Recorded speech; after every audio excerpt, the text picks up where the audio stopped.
राम राम जी। स्वागत है एक बार फिर आपका नई वीडियो में। टाइटल देखकर आप समझ ही गए होंगे कि आज हम जा रहे हैं माता वैष्णो देवी की यात्रा पर। फ़िलहाल हमने प्याली चौक क्रॉस किया है और उसको क्रॉस कर हम बढ़ रहे हैं हार्डवेयर चौक की तरफ। सुबह 5:30 बजे का समय है और लंबी दूरी पर हमें जाना है, इसीलिए सुबह जल्दी निकले हैं। अब हम पहुंच गए हैं हार्डवेयर चौक पर। ये लेफ़्ट हैंड पे जो रास्ता है ये बीके चौक बीके की तरफ जाता है और राइट हैंड पे जो रास्ता है ये बल्लभगढ़ जाता है। लेकिन हमें तो जाना है सीधे, क्योंकि हमें NH 44 को पकड़ना है। ये रास्ता सीधे बाटा चौक होते हुए NH 44 पहुँचता है। अब हम पहुँच गए हैं NH 44, जो कि कन्याकुमारी से कश्मीर के लिए जाता है और कटरा से 20 किलोमीटर पहले तक हमें इसी रास्ते पे चलना है। सामने जो आप ये टिन शेड देख रहे हैं ये है बाटा चौक मेट्रो स्टेशन। ये वॉयलेट लाइन है जो कि बल्लभगढ़ से कश्मीरी गेट तक चलती है। अब हम चढ़ गए हैं NH 44 पर। सुबह का समय है, इसीलिए जाम यहाँ पर बिल्कुल नहीं है और हम अपनी रफ्तार के साथ धीरे धीरे आगे बढ़ रहे हैं। सभी को जय माता दी। यहाँ से कटरा की दूरी लगभग 650 किलोमीटर है। अब हम पहुंच गए हैं अपने पहले टोल पर, जो कि बदरपुर बॉर्डर पर पड़ता है। फ़िलहाल हम फरीदाबाद हरियाणा में हैं और इसके बाद हम दिल्ली में एंट्री कर जाएंगे। दिल्ली से माता वैष्णो देवी पहुंचने तक हमारा कुल कितना टोल लगा, इसकी जानकारी के लिए मैं एक अलग से वीडियो बनाऊंगा। दिल्ली के आश्रम चौक से राइट टर्न लेकर अब हम सराय काले खां की ओर बढ़ रहे हैं। मैं बता रहा था जितने का टोल लगेगा उसकी मैं एक अलग वीडियो आपको बनाकर दूंगा, जिसमें कि दिल्ली से कटरा तक कुल कितने रुपए का टोल लगा और हमारा कितना खर्चा आया, इसकी पूरी जानकारी आपको उस वीडियो में मिल जाएगी। दिल्ली का पुराना नाम इंद्रप्रस्थ था, जिसे पांडवों ने बसाया था। और अब आप ये सराय काले खां का मेट्रो स्टेशन देख रहे हैं, जो कि अभी बन ही रहा है। जब ये स्टेशन कुछ सालों में बनकर तैयार हो जाएगा। सराय काले खां पर इस फ्लाईओवर के नीचे सराय काले खां का बस स्टैंड है और ये मेट्रो स्टेशन बन रहा है। सराय काले खां एक अंतर्राष्ट्रीय बस अड्डा है। यहाँ से दिल्ली, यूपी, हरियाणा और अन्य राज्यों के लिए भी बसें मिलती है। यहाँ से बसें 24 घंटे चलती। सुबह अर्ली मॉर्निंग का समय है, तब भी दिल्ली में बहुत ज़्यादा ट्रैफिक मिलता है, जैसा कि आप इस वीडियो में देख ही रहे हैं। दिल्ली में आप कभी भी आ जाओ, यहाँ पर भीड़ मिलती ही है। फ़िलहाल हम लाल किले से होकर गुजर रहे हैं। लाल किला दिल्ली के पुराने दिल्ली रेलवे स्टेशन के पास है और इसे शाहजहाँ ने बनवाया था। अभी आपने ऊपर से एक ट्रेन को निकलते हुए भी देखा होगा। पुरानी दिल्ली भी एक जंक्शन स्टेशन है, जहां से हर राज्य के लिए ट्रेनें मिलती हैं। और अब हम करनाल बाईपास पर आ गए हैं और फ़िलहाल ये दिल्ली में हम चल रहे हैं। हम NH 44 पर चल रहे हैं। यह रास्ता हमें फरीदाबाद, दिल्ली, सोनीपत, पानीपत, करनाल, कुरुक्षेत्र, अम्बाला होते हुए पंजाब में एंट्री करा देगा और इसी रास्ते पर हमें कटरा से 20 किलोमीटर पहले तक चलना है। ये मैं गाड़ी ड्राइव कर रहा हूँ, आप देख ही रहे हैं। गाड़ी की स्पीड मैंने 80-90 से ऊपर नहीं रखी है। ये अमृत सुखदेव होटल था। ये दो भाइयों की लड़ाई के कारण 1956 में ट्रक ड्राइवर्स के लिए बनवाया गया था और ट्रक ड्राइवरों ने इस ढाबे को बनवाने में बहुत मदद की थी। परंतु आज ये केवल नाम के लिए ढाबा है और बहुत बड़ा होटल बन चुका है, जहां पर 24 घंटे खाने की सुविधा है। मुरथल अपने पराठों के लिए बहुत फेमस है। मुरथल में जगह जगह पराठे मिलते हैं और आज के समय में मुरथल होटलों का हब बन चुका है। मुरथल से कुछ दूर निकलते ही अब हमारा दूसरा टोल आ चुका है, जो कि सोनीपत के गन्नौर ज़िले में पड़ता है। मेरी टोल में कुल कितनी राशि खर्च हुई, इसके बारे में एक अलग से वीडियो मैं बनाऊंगा, जिसमें पूरी जानकारी दी जाएगी। अगर आप चैनल को पहली बार देख रहे हैं तो चैनल को सब्सक्राइब ज़रूर करें, क्योंकि आपके एक सब्सक्राइब से बड़ी आशा मिलती है। ये अब तीसरा टोल आ गया है जो कि पानीपत में पड़ता है, और ये बच्चे गाड़ी में खेल कूद कर रहे हैं, आप देख ही रहे हैं। और ये मेरी बेटी पे पीछे खड़ी है, ये मेरा भांजा है, और ये मेरे जीजा जी हैं, और उनकी गोदी में मेरी भांजी है, और ये पीछे मेरी वाइफ है जो कि कैसे मुस्कुरा रही है। इसी के साथ हम भी अपनी गाड़ी को चला रहे हैं आगे की ओर, क्योंकि सफ़र हमारा बहुत लंबा है। अब हम पहुंच गए हैं अपने चौथे टोल पर। जैसा कि आप देख रहे हैं, ये टोल करनाल में पड़ता है। करनाल की अगर मैं बात करूं तो इसका पुराना नाम कर्णालय था। यहाँ पर आलय का अर्थ है निवास स्थान। इस शहर को महावीर कर्ण ने बसाया था, इसीलिए इसका नाम कर्णालय रखा गया था।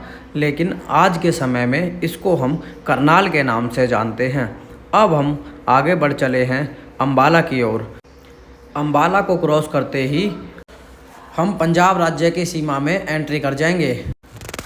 अभी तक रास्ते बहुत ही बढ़िया मिले हैं, बहुत ही सुंदर हैं, और गाड़ी चलने में कोई समस्या नहीं है। अब बच्चों को भूख लगी थी तो हमने अपनी गाड़ी को सर्विस लेन पे उतार दिया है, और हम पहुंच गए इस होटल पे जो कि मेन हाईवे पर ही पड़ता है। अम्बाला से कुछ पहले पड़ता है, ये 20 किलोमीटर के लमसम है जो कि जिससे पहले पड़ता है। ये है रॉयल हट ढाबा है जो कि मेन रोड पर ही है। अब ये देखिए आप, ये मेरा बेटा कैसे घूम रहा है, पार्क में आनंद ले रहे हैं। ये इधर कुछ कार की पार्किंग है, और ये हमारी कार खड़ी है। ये मेरा बेटा पार्क में खूब मज़ा ले रहा है, और ये मेरी बहन और मेरी वाइफ है जो कि यहाँ पर बच्चों को तैयार कर रही है। और फिर मैंने ऑर्डर कर दिया, ये हमारा खाना आ गया। खाने की बात करूँ तो यहाँ का खाना अच्छा था, बुरा नहीं था, खाने में बहुत बढ़िया था। खाना खाने के बाद हम चलने को तैयार हैं। ये कुछ होटल है, रॉयल हट ढाबा। रूम्स भी यहाँ पर मिलते हैं, और तंदूरी चाय भी यहाँ पर मिलती है। मेन रोड पर है। तो खाना खाने के बाद अब हम यहाँ से निकल चले हैं आगे की ओर। यहाँ से 20 किलोमीटर आगे अम्बाला है, और अम्बाला के बाद हम पंजाब की सीमा में एंट्री कर जाएंगे। देख ही सकते हैं लुधियाना यहाँ से 153 किलोमीटर है, और ये सीधा रास्ता पहुँचता है अमृतसर के लिए। हम 4 दिन की यात्रा पर निकले हैं, जिसमें हम माता वैष्णो देवी, शिव खोड़ी, अमृतसर जाएंगे। फ़िलहाल हम क्रॉस कर रहे हैं धर्मनगरी कुरुक्षेत्र। यहीं पर महाभारत का युद्ध हुआ था। कहा जाता है कि यहाँ पर इतना खून बहा था, जहाँ पर युद्ध हुआ था वहाँ की मिट्टी आज भी लाल ही निकलती है। लेकिन अब वो मिट्टी ऊपर लाल नहीं दिखती है। 10 या 20 फीट जब नीचे खोदते हैं तो वो मिट्टी लाल निकलती है। तो आप सोच ही सकते हैं कि वो कितना बड़ा महायुद्ध हुआ था, जिसमें पांडवों ने कौरवों को हराकर अधर्म पर धर्म की विजय की थी और सच्चाई की जीत हुई थी। अब हम अम्बाला पहुंच गए हैं। अगर अम्बाला के बारे में मैं आपको थोड़ा बताऊं तो अम्बाला का नाम अम्बा के नाम पर रखा गया है, जो कि एक देवी थी। लेकिन बाद में इस नाम को बदलकर अम्बाला कर दिया गया। ये जो आप देख रहे हैं, ये अम्बाला छावनी का रेलवे स्टेशन है। अम्बाला छावनी की अगर मैं बात करूं तो ये भारत का सबसे प्रसिद्ध और सबसे बड़ा जंक्शन रेलवे स्टेशन है, जहां पर हर जगह के लिए, भारत के किसी भी कोने के लिए रेल सेवा यहां से आपको मिल सकती है।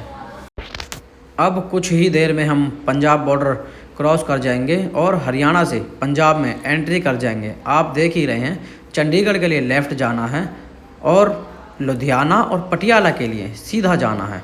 ये आप धनुष का आकार देख रहे हैं, कितना बड़ा धनुष बना रखा है, और शंख के ऊपर श्री कृष्ण और अर्जुन रथ पर विराजमान है, और ये बहुत बड़ा हरियाणा में आपका स्वागत है लिखा हुआ है। सीधे अब हम चल रहे हैं। अम्बाला के बाद हम पंजाब में एंट्री कर जाएंगे। फ़िलहाल हम कुछ देर में शंभू बॉर्डर पर पहुंच जाएंगे। अब हम शंभू बॉर्डर पर पहुंच गए हैं, और अम्बाला के लिए सीधे जाना है। दिल्ली के लिए आगे से यू टर्न लेना है। दिल्ली से हम आ रहे हैं। घर से लेकर यहाँ तक की बात करूँ तो अभी तक हम 260 किलोमीटर गाड़ी चला चुके हैं। ये हमारा अभी तक का 5वां टोल है, जो कि शंभू बॉर्डर पे पड़ता है। फ़िलहाल हम हरियाणा में हैं। इस टोल को क्रॉस करने के बाद कुछ ही देर में हम पंजाब में एंट्री कर जाएंगे। अब हम पंजाब में एंट्री कर चुके हैं और पंजाब में भी आप देख रहे हैं ट्रैफिक बिल्कुल नहीं है। लुधियाना 100 किलोमीटर है, जलंधर 158 किलोमीटर है। अब हमें यहाँ से पहले लुधियाना, पटियाला, जलंधर और पठानकोट होते हुए जम्मू पहुँचना है। फ़िलहाल हम खन्ना के लिए जा रहे हैं और राजपुरा के लिए यहाँ से हमें लेफ़्ट जाना है, चंडीगढ़ के लिए राइट जाना है और अमृतसर और पठानकोट के लिए हमें यहाँ से सीधे निकल जाना है। ये खन्ना के पास कुछ डाइवर्जन था जहाँ पर थोड़ा ट्रैफिक हमें मिला है, लेकिन ये डाइवर्जन केवल 500 मीटर का था, ज़्यादा लंबा ये डाइवर्जन नहीं था। अभी तक के जो रोड हैं उनकी मैं बात करूँ तो रोड अभी तक लगभग सारे अच्छे मिले हैं। दिल्ली में थोड़ा जाम मिला था और अभी हम पटियाला पहुँच गए हैं। पटियाला शहर के लिए लेफ़्ट हमें मुड़ना है और अमृतसर के लिए हमें सीधे जाना है, लेकिन हमें पटियाला तो नहीं जाना है, हमें कटरा जाना है, इसलिए हम सीधे ही इस रोड को पकड़कर आगे बढ़ते चले जा रहे हैं। पंजाब को पार करने में पूरा समय लगता है। हाथी अपनी मदमस्त चाल में चल रहा है और इधर रोड का काम चल रहा है, आप देख ही रहे हैं। थोड़ा ट्रैफिक बढ़ने लगा है पर रास्ते काफ़ी अच्छे हैं तो इसमें थकान नहीं होती है और गाड़ी चलाने में भी आनंद आता है। फ़िलहाल हम अमृतसर की ओर बढ़ ही रहे हैं। यहाँ से करतारपुर 113 किलोमीटर है, हमें सीधे चलते जाना है। अभी हम फगवाड़ा की ओर आगे बढ़ रहे हैं। फगवाड़ा का नाम तो शायद आपने सुना ही होगा, क्योंकि अजय देवगन की सन ऑफ सरदार तो हर किसी ने देखी ही होगी, जहां पर वो फगवाड़ा में अपनी पुश्तैनी ज़मीन को बेचने के लिए जाता है। अब हम पहुंच गए हैं अपने छठे टोल पर। यह टोल लुधियाना वेस्ट में पड़ता है और चलते ही चलते हम पंजाब के लुधियाना शहर तक पहुंच चुके हैं और अब हम फगवाड़ा की ओर फिर दोबारा आगे बढ़ चुके हैं। फगवाड़ा के बारे में मैंने आपको बताया था कि यहाँ पर अजय देवगन अपनी पुश्तैनी ज़मीन बेचने के लिए आया था, जिसके ऊपर बहुत सारा विवाद था। तो फगवाड़ा की ओर बढ़ रहे हैं। ये मेरी बेटी टॉफ़ी खा रही है और कैसे खुश हो रही है, होंठ देखे काले हो गए हैं। मुझे देख के तो नहीं, खैर ये वीडियो को देख के बड़ी खुश होती। ये केवल अभी 2 साल की है और फ़ोन को पूरा चलाना जानती है। यूट्यूब खोल लेती है, चला लेती है, एड्स को भी स्किप कर देती है। और अब हम पंजाब में एंट्री कर चुके हैं और फगवाड़ा में हम पहुंच चुके हैं। देखिए कैसे गाड़ी वाला अपनी डिग्गी को खोल कर चल रहा है। सामने हमारे चल रही है पंजाब बस और ये एलपी यूनिवर्सिटी थी, लवली प्रोफेशनल यूनिवर्सिटी, जो कि पंजाब में पड़ती है। ये फगवाड़ा में हमारे लेफ़्ट हैंड पर पड़ती है। अभी हम पंजाब के जलंधर शहर में पहुंच चुके हैं और जलंधर को अभी फ़िलहाल हम क्रॉस कर रहे हैं। आगे से हम लेफ़्ट जाएंगे तो जलंधर सिटी में हम चले जाएंगे, लेकिन हमें फ्लाईओवर क्रॉस करके आगे पठानकोट के लिए बढ़ना है। ये आप बोर्ड देख पा रहे हैं, जलंधर शहर के लिए लेफ़्ट में जाना है और पठानकोट और अमृतसर के लिए हमें सीधे निकल जाना है। देखिए बोर्ड पे लिखा हुआ है जलंधर शहर लेफ़्ट, और बाकी हम चलते जा रहे हैं। रोड की बात करूं तो रोड काफ़ी अच्छे हैं, अभी तक जाम हमें इतना मिला नहीं है, तो हम एक ही स्पीड में चलते चले जा रहे हैं। तो अब हम सीधा आगे बढ़ रहे हैं। मैं एक ख़ास जानकारी आपको देना चाहूँगा कि जलंधर शहर क्रॉस होते ही जो फ्लाईओवर आएगा उस फ्लाईओवर के ऊपर हमें नहीं चढ़ना है। वो फ्लाईओवर सीधा हमें अमृतसर लेके जाता है। हमें उस फ्लाईओवर से लेफ़्ट नीचे सर्विस रोड पर उतरकर आगे से राइट लेना है, जो कि आपको सीधा पठानकोट के लिए ले जाएगा। अगर आप यहाँ से नीचे नहीं उतरे और फ्लाईओवर के ऊपर ही चढ़ गए तो आप सीधा अमृतसर पहुँच जाएंगे, आप पठानकोट नहीं पहुँच पाएंगे। गलती से अगर आप चढ़ भी जाते हैं तो आपको वहाँ से वापस आना पड़ेगा। देखिए पठानकोट के लिए लेफ़्ट का तीर दिया हुआ है, तो यहीं से हमें नीचे सर्विस रोड पर उतरना है और आगे से यू टर्न लेना है, जो कि सीधा आपको पठानकोट ले जाएगा। तो अब सीधे आगे बढ़ चुके हैं और ये हम लेफ़्ट उतर गए हैं, जिसकी बात मैं कर रहा था। पठानकोट राइट है। और ये देखिए कैसे ये ड्राइवर गाड़ी चला के ले गया है और ये इनके साथ का जो बंदा है ये भाग रहा है। भारत में कॉमेडी की कोई कमी नहीं है, कॉमेडी आपको हर जगह मिल जाएगी, बस आपको दिखना चाहिए।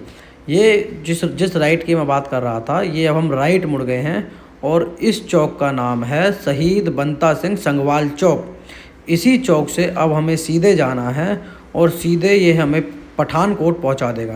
पहले भी मैंने आपको बताया था फ्लाईओवर के ऊपर से अमृतसर और यहाँ से राइट तो हम पहुंच जाएंगे पठानकोट। ये हैं श्री शहीद बंता सिंह संगवाल जी। अब नज़ारे आप देख ही रहे हैं, नज़ारे चेंज हो गए हैं, पहले से ज़्यादा हरियाली हो गई है और खुला खुला मौसम हो गया है। मौसम की बात करूँ तो काफ़ी सुहावना मौसम था, जिसके साथ ही ना यहाँ पे इतनी गर्मी थी और ना ही यहाँ पे इतनी ठंड। तो खैर अब है ही नहीं बिल्कुल, ठंड तो हमें आगे कटरा में मिलेगी तो देखते हैं। और इसी के साथ ये आ गया है हमारा 7वां टोल। ये टोल पंजाब के होशियारपुर टांडा में पड़ता है। मैंने पहले भी आपको बताया है कि जितने रुपए का भी टोल लगेगा उसकी मैं आपको एक अलग वीडियो बना कर दूंगा।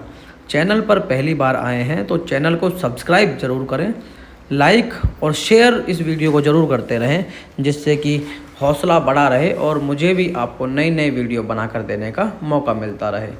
तो ये फ्लाईओवर बहुत सारे बना दिए हैं, ये नहरों के ऊपर फ्लाईओवर, रोडों के ऊपर फ्लाईओवर। तो सड़कों की अगर मैं बात करूं तो भाजपा सरकार में सड़कों का निर्माण इतना हुआ है बहुत ज़्यादा। इस रोड पर आपको जगह जगह गन्ने का रस बेचने वाले दिख रहे हैं। यहाँ का गन्ने का रस बहुत फेमस है। तो अब हम पंजाब से निकलकर जम्मू की ओर आगे बढ़ रहे हैं। इससे आगे हमारा लखनपुर बॉर्डर आएगा। लखनपुर बॉर्डर क्रॉस होने के बाद हम पंजाब में एंट्री कर जाएंगे। ये हमारे बगल में आप जो ट्रेन देख रहे हैं, इस ट्रेन का नाम है 22/957 सोमनाथ एक्सप्रेस। इस ट्रेन का ये रूट तो नहीं है, पर ये इस रूट पर क्यों चल रही है ये मेरे भी समझ से बाहर है। ये आप जो ट्रक देख रहे हैं इनकी अभी नो एंट्री है, तो इसलिए ये अभी रोड के साइड में खड़े हैं। अब हम पहुंच गए हैं अपने 8वें टोल पर, और ये टोल भी होशियारपुर में ही पड़ता है, लेकिन इस जगह का नाम मुखरेन है, होशियारपुर मुखरेन। तो टोल पर अपने पैसे कटाने के बाद अब हम फिर बढ़ चले हैं अपनी मंजिल की ओर, जो कि है कटरा। एक बार सभी बोलिए जय माता दी। तो अब हम पंजाब से निकल रहे हैं, कुछ देर में हमारा पंजाब ख़त्म हो जाएगा। और ये आप देख ही सकते हैं कि यहाँ पे पुलिस की बैरिकेटिंग लगी हुई है, जो कि पठानकोट के पास है ये बैरिकेटिंग। अब हम पठानकोट पुलिस हमारा स्वागत कर रही है। तो अब इसी के साथ सांप की तरह घूम घूम के हम आगे बढ़ चले हैं। आगे आप देख ही रहे हैं मौसम काफ़ी अच्छा है और सुहावना भी है। यहाँ से पठानकोट की दूरी 12 किलोमीटर है और जम्मू की दूरी 122 किलोमीटर है।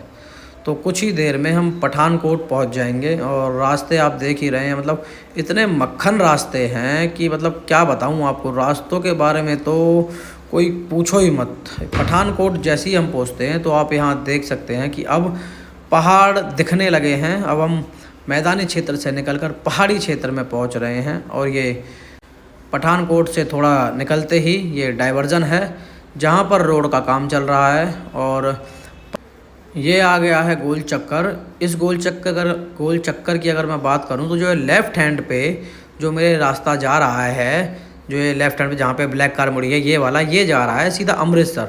और जहाँ पे बस जा रही है राइट हैंड में, ये रास्ता सीधा जाता है जम्मू।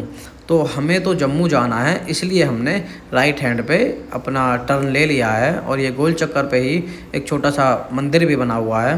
तो अभी हमने टर्न ले लिया है। वो जो पीछे आप रास्ता देख रहे हैं उधर से हम आए थे, और ये दूसरी ओर ये राइट हैंड पे हम मुड़ गए हैं, जो कि ये रास्ता सीधा अब जम्मू जाता है। तो इस चीज़ का आप खास ध्यान रखें। ये आप देख रहे हैं साइड में क्या ब्रिज कितना अच्छा बनाया हुआ है, और उस ब्रिज के ऊपर ट्रेन भी क्रॉस हो रही है, और ये इस ब्रिज पे हम क्रॉस हो रहे हैं। और ये साइड में एक और ब्रिज है जो कि दिल्ली की ओर जाता है। तो रास्ते बहुत अच्छे हैं। तो इसी के साथ चलते जा रहे हैं अपनी मंजिल की ओर। अभी तक चलते चलते हमें हो गए हैं 12 घंटे, और इसी के साथ हम पहुंच गए हैं लखनपुर बॉर्डर पर। और ये हमारा 9वां टोल है।